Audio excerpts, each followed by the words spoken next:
17 years ago, on March 10th, 2003, Universal Interactive and Konami published a video game on multiple platforms. This video game was directed by Kevin Kahn and was produced and designed by Nick Hager. It was programmed by Steven Spagnuolo, Shane Stevens, and Grame Webb. The soundtrack was composed by Stefan Schutz, with the main theme composed by John Williams. Development lasted 22 months as it started in 2001. On February 19, 2002, Jurassic Park Project Genesis was announced. Project Genesis was set to release in the fourth quarter of 2002. On May 22, 2002, footage was shown at the Electronic Entertainment Expo, or E3. The game there was titled Jurassic Park the Game, in which developer Blue Tongue opted for that at the moment. In June of 2002, December was slated to be the release month of the game. In October of 2002, the game's official title was revealed alongside its release date. At this time, the Nintendo GameCube version, which was planned, was unfortunately cancelled. However, all the other platforms received another game to be added to their libraries in March 2003. That game was Jurassic Park Operation Genesis.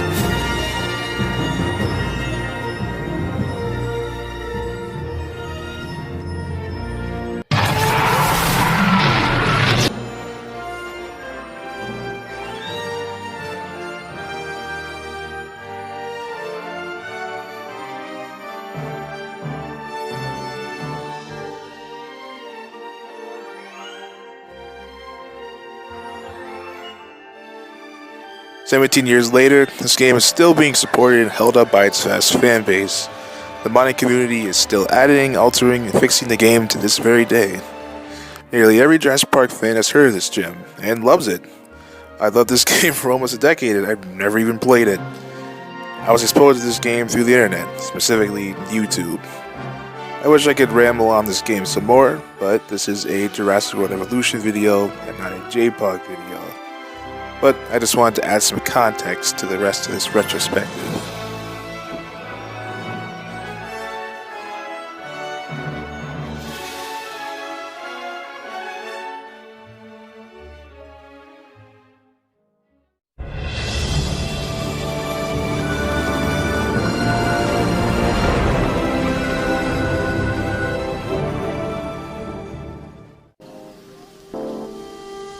"14 years later, on August 20th, 2017, an annual video game event was being videoed in Cologne, Germany. During said event, Microsoft announced Jurassic World Evolution, which was described to be a theme park simulation game set in the Jurassic Park/World universe.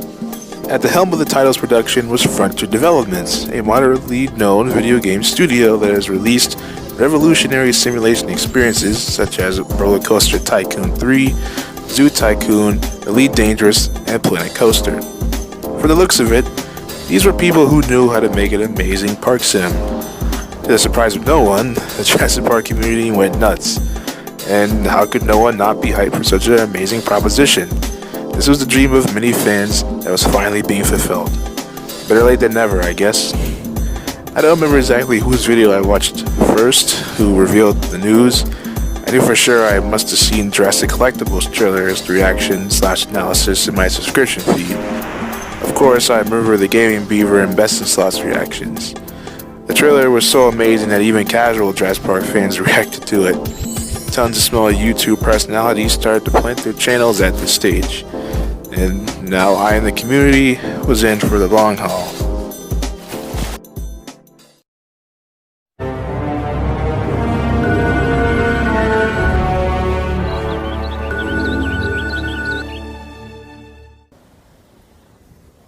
From August, all we could do was speculate and dream of what's in store for us in June. Thankfully, Frontier would keep us fans in the know about the project during the coming months. However, it would only be a few weeks before the fans would be stirred up again. On October 7th, 2017, Frontier's first expo was held. This event was dedicated to celebrating the company's titles and their numerous successes. All Frontier titles received a portion of the show. However, when the developers Nick Rogers, Michael Brooks, and Andrew Fletcher were called to the stage, John Williams' whimsical music echoed throughout the whole room.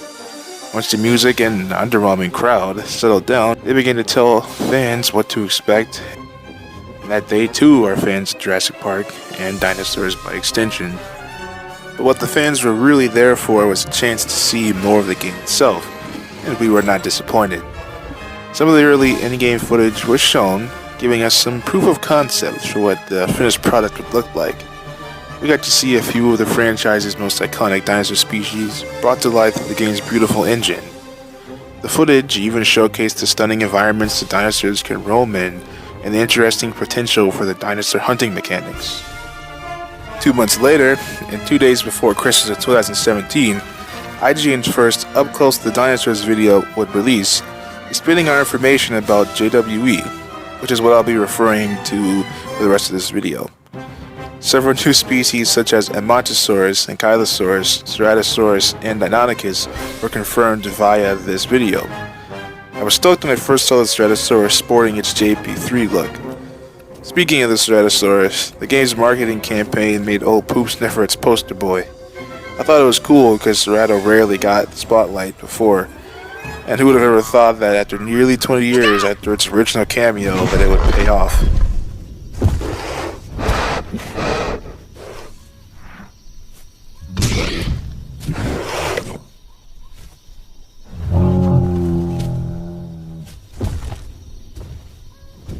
Back on topic, let's talk about that Deinonychus, shall we? When the community first saw it, we assumed it was a Guanlong or a Monolophosaurus. Then Frontier announced it was a Deinonychus. And let's just say the community was jaded about this. I personally didn't really care because the Ceratosaurus was holding my attention anyway. Looking back on it, Frontier definitely could have come up with a better way to make my guy Denon unique from the Velociraptor without compromising his design too much. Okay. So now it's 2018, and we're just a mere 6 months from the release. And 19 days into January, and the first species profile was released, showcasing the mighty Triceratops. From here to June, Frontier would upload these profiles. They were short 26-second videos showing off a particular species roaring or just walking, just kind of doing their thing, you know, with usually showing 2 clips of in-game footage. I'm quite nostalgic about these profiles. I remember being in my 7th period biology class as a freshman in high school, waiting patiently every Friday to get a notification from JWE's channel and seeing whether or not a new dino was revealed. Some of the profiles were cool, such as the April Fool's Go profile. Curry or roast with mint jelly. This mammal can also be enjoyed raw, and is the principal source of protein for carnivores in the park.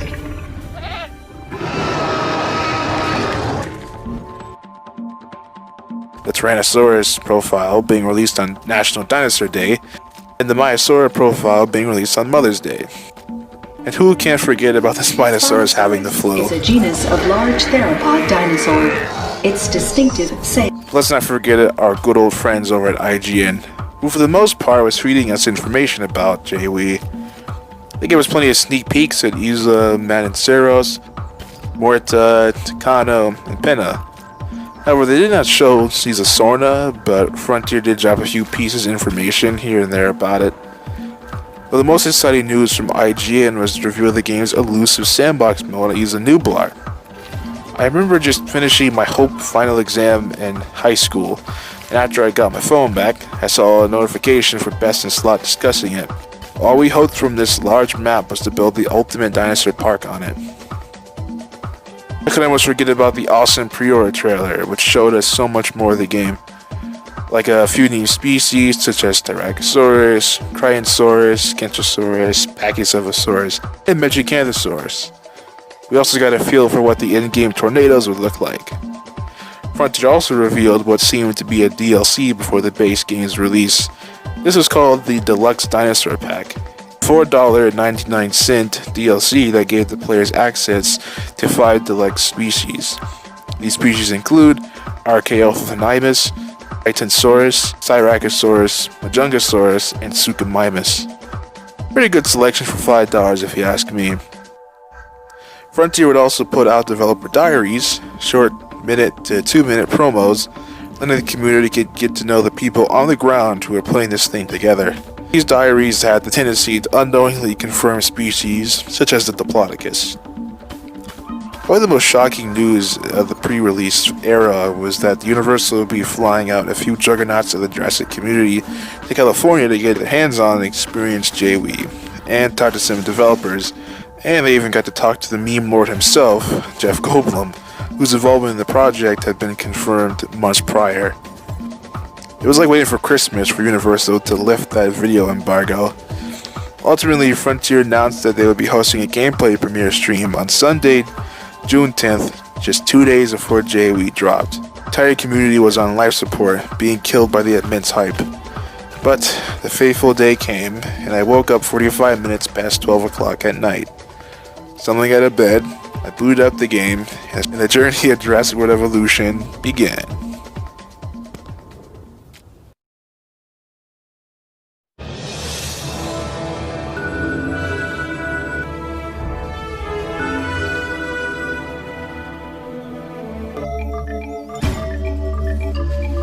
Well guys, we made it. We're finally playing Jurassic World Evolution. The Juggernauts were spamming uploads, everyone was playing it, except for the people who wanted a physical copy, but mostly everyone was playing the game. It just felt good on June 12, 2018. When I first arrived to Izumataceros, I was ecstatic. Experiencing the full scope of the map was something I'll never forget. Hearing Jeff Goldblum have too much fun pronouncing the names of the islands, creating my first Truthiomimus, pumping a Montosaurus full sedative, and creating my first Ceratosaurus. I certainly enjoyed my time in the campaign and the sandbox mode by extension. Oddly enough, I had no qualms with JWE. My only issue was that the islands were only just chunks rather than the widespread feeling of JPOG. But it wasn't until I started looking at what others were saying that I realized that JWE was a shallow yet enjoyable game. Most people and critics alike enjoyed it as well, most of them reverberating that JWE is a fun little sim, but that there's just not much to it. IGN, of course, is one of the massive outliers, gave the game a bad rating, a 4.8 out of 10 to be exact. To the surprise of no one, the community was pretty jaded. Some didn't care, most of us just made a big joke out of it. I just don't understand why some people were angry in the first place. I mean, who takes IGN seriously anymore? Now for my actual review of JWE as of its June 12th, 2018 version. The game had plenty of issues in my mind, which I actually thought about it. Dinosaurs are robotic. They got angry for having one or too many trees or acres of grassland in their enclosure, and for not having enough friends, and speaking of their friends, they would just stand around in circles and have tea time with each other. I don't think that's how dinosaurs would have socialized back in the day. I wouldn't know for sure because I wasn't there, of course. But most of the dinosaurs shared the same animations and even the same calls. A great example of this is how much the Mechicanthosaurus and Majungasaurus roars are just the roars of the Ceratosaurus with just one or two elements added to it.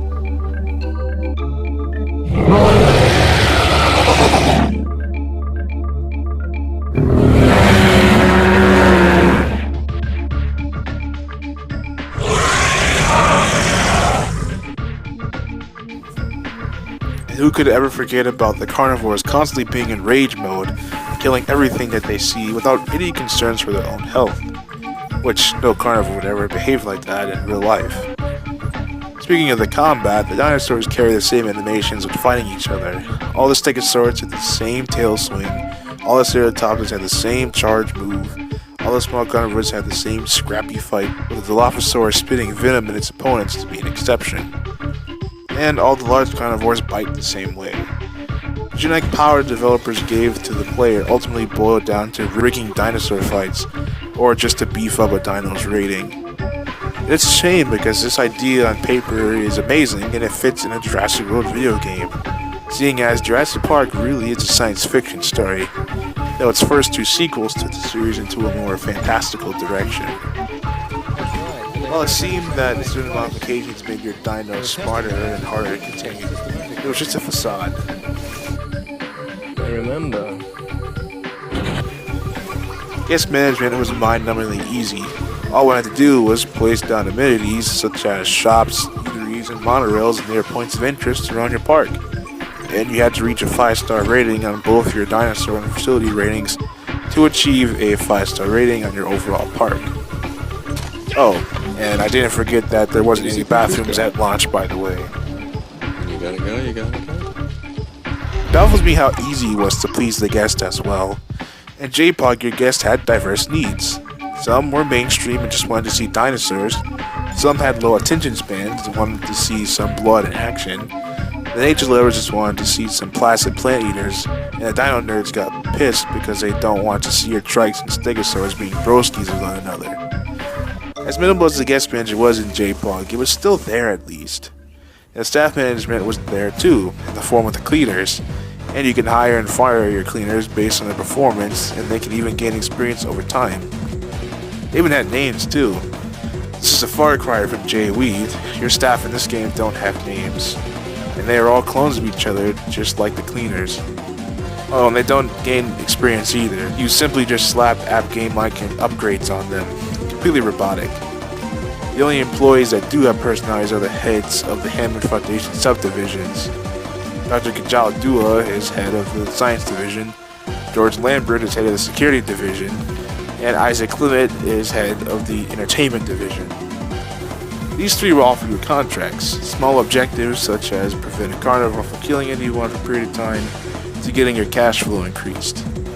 The contract system, once again, is a fantastic idea on paper.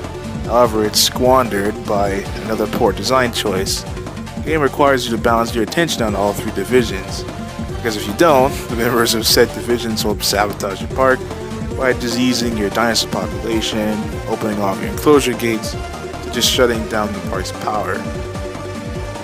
But my question is, why would those employees sabotage your park, putting themselves and the guests in danger just to say, notice me?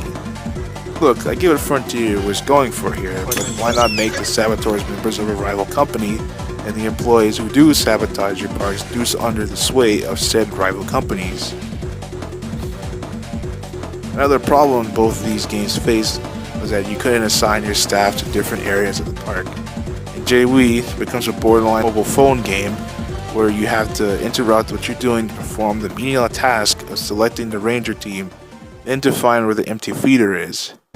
Oddly enough, Frontier added a hotkey feature which pulls up the menus of both the HCU and ranger stations. Why did they do this when they could have just added a feature to have your teams automatically do their jobs in their assigned sectors like successful park sims such as Roller Coaster Tycoon and Planet Coaster? The options the player has to approach a problem are minuscule. Dinosaur breakouts, oh, just in the helicopter because for some reason the Jeeps don't carry trank darts, and vice versa. It would have been nice to have avoidance beacons, or heck, even sentry turns. But most definitely this game's biggest sin is the lack of terrain tools and placeable decorations, a staple feature of park simulations. Then there's just quality of life things such as having the ability to abort an incubation that just weren't there for some reason. Man, and the story aspect of evolution is disappointing as well. Frontier promised an epic saga that would put us at the heart of the Jurassic franchise. The story never goes anywhere. The elusive Doctor Who keeps hinting at something big at the end of the road, but nope. That game just ends on Isa Sorna after completing all the missions on the islands. These are just some of my gripes with Day 1 J-Wii. And despite my little ramble there, I did enjoy some aspects of the game. One aspect being the graphics, though it's not that impressive since this was 2018. The dinosaurs themselves looked amazing, bearing highly detailed rough bumps and scales all over the bodies. And the sound design of the animals, park, and ambience are powerful and mighty as they should be, despite the fact that some of the dino cries are copied, and that the Chasmosaurus sounds like a bear for some reason.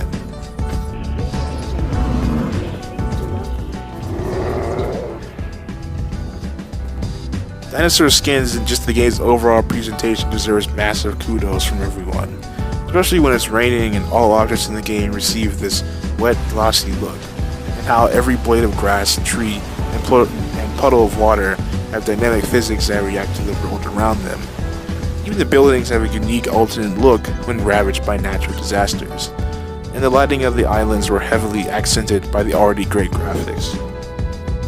Now that my long and tedious thoughts on Base JW is done and covered, now we had to discuss the numerous updates and DLC the game will receive over the next 2 years. See you then.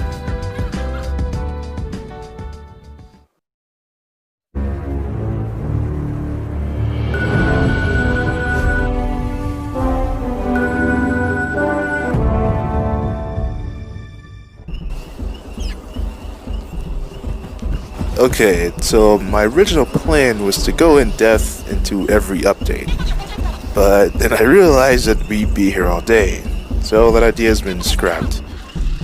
Bummer really. So I'm just gonna go over the most important updates, as well as my thoughts on the numerous DLC.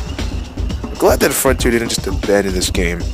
It sucks that in today's gaming culture we have to worry about these sort of things, but I digress. These updates certainly were able to iron out the majority of the kinks the community and I found. The first update was to beef up the roster, and that was update 1.3. This was the Fallen Kingdom Dinosaur update, which launched on June 22nd, 2018, to coincide with the North American release of the 5th entry in the Jurassic saga. I'm mentioning this because it was both the first update and the first step towards improving the lack of unique dinosaurs. Unfortunately, only the Allosaurus would receive a unique hatchery release animation, while the Endoraptor was completely unique.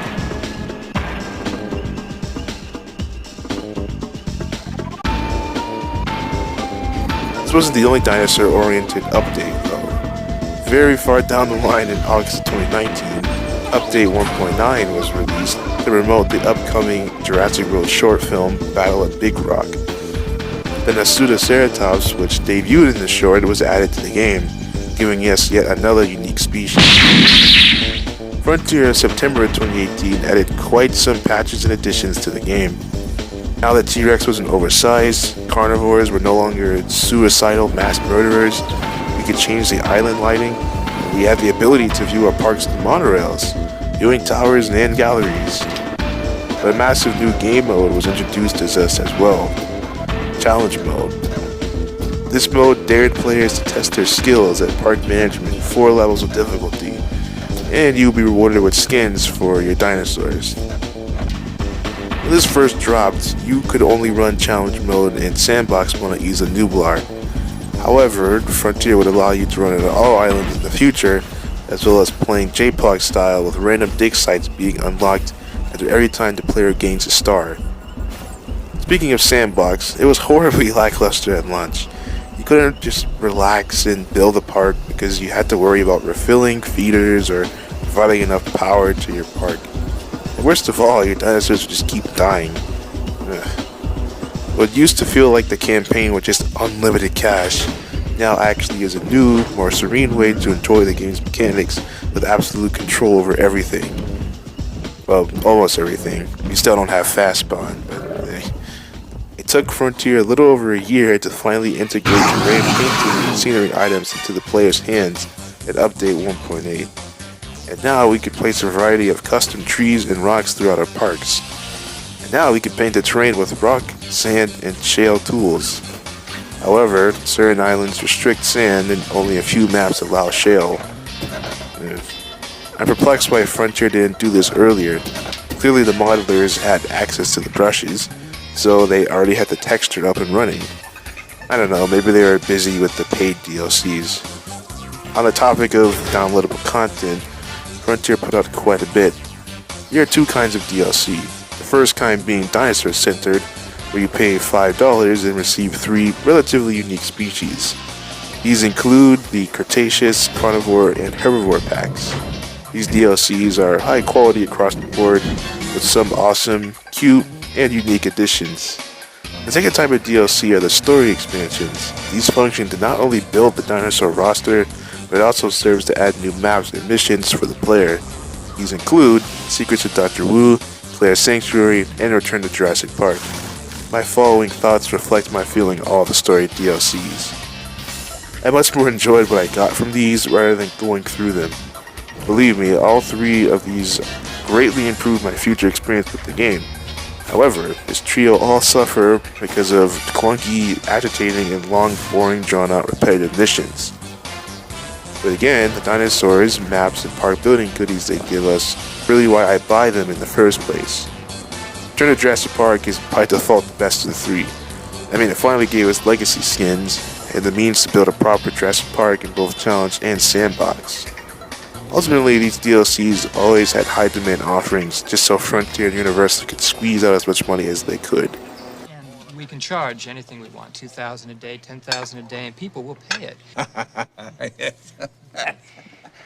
Gee, the lack of humility before nature that's being displayed here staggers me. In closing, Frontier did a commendable job at not giving up on us as we weren't going to give up on them. Before I end this thing, we have to discuss the current state of the game and community.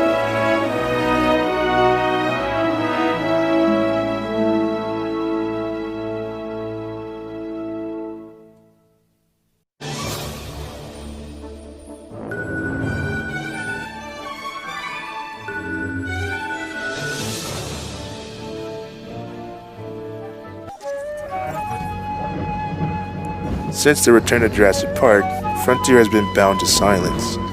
No one really knows what their next move will be. Some, as well as myself, suspect that they are going to be mobilizing all hands on deck to tackle the sequel. Some think that they are putting together a 2-year anniversary present or celebration. Despite their absence, a small pocket of fans have been working to fill that gap with mods. I purposely didn't mention mods before this because no one was able to crack the game's code until a few months ago. It was going to happen eventually, despite Universal's wishes. But I think mods are cool and they give us something to ogle at while Frontier gets their act together. Heck, the sheer popularity and sanity of some of these guys did a few people change their stance in the situation. So I just wanted to add this little bit to acknowledge the awesome work of the dedicated modders.